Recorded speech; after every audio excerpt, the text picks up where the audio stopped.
غریبی تا بکی اسیری تا بکی وطنی می وطن قراری جان و تن تو در جانی منی تو جانانی منی وطنی می وطن قراری جان و تن وطنی می وطن قراری جان و تن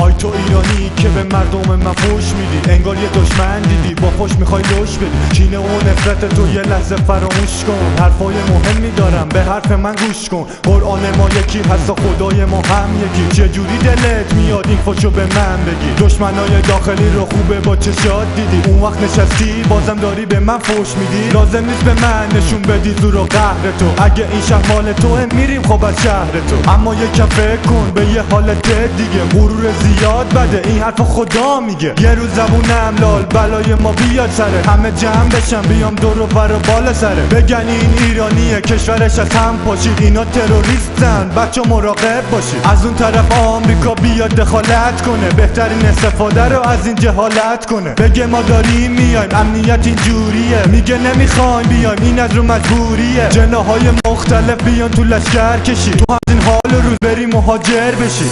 اما روز که ز کابل کوچ کردم، سفر در پیش و پشت در دوست کردم، پناهشون در خدا ای خویش و قوما، خدا میدانه شاید بر نگردم، خدا میدانه شاید بر نگردم.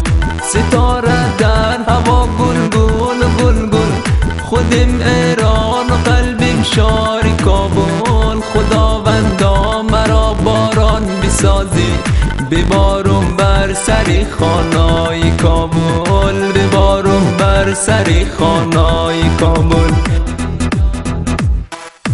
جناهای مختلف بیان تو لشکر کشی، تو هم از این حال روز بری مهاجر بشی، بری به یه کشوری که مردم عزت دارن، اما بینی همه از چشات نفرت دارن. هر جا بری در بدر کسی بهت کار نده، همه بهت فوش بدن این تو رو آزار بده. تازه میخوای درک کنی درد افغانی چیه، اصلا این که تو که فرنگی کیه. اما اشتباه نشه این حرفا نفرین نیست، تو هم دیگه توهین نکن برادری این نیست. من و تو مسلمونیم یه چیز دیگه دغدغه، وظیفه ما حالا نابودی تفرقه است. این حرفا رو گوش کن نگو ولم کن برو، دلم نمیاد منم بدبخت ببینم تو رو.